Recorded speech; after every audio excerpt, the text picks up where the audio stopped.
Sinimulan na ngayong araw ang source code review para sa software ng mga makina na gagamitin sa eleksyon 2025.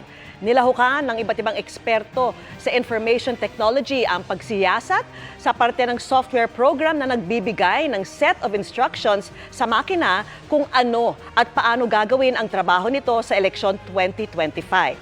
Mahigit 2 buwan magtatagal ang pagsusuri sa mga makina para matiyak ang integridad ng darating na botohan.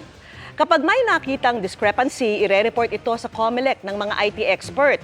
Bukas umano ang pinto ng COMELEC para sa mga gusto pang sumali sa review, kabilang ang mga IT student, IT group at political parties.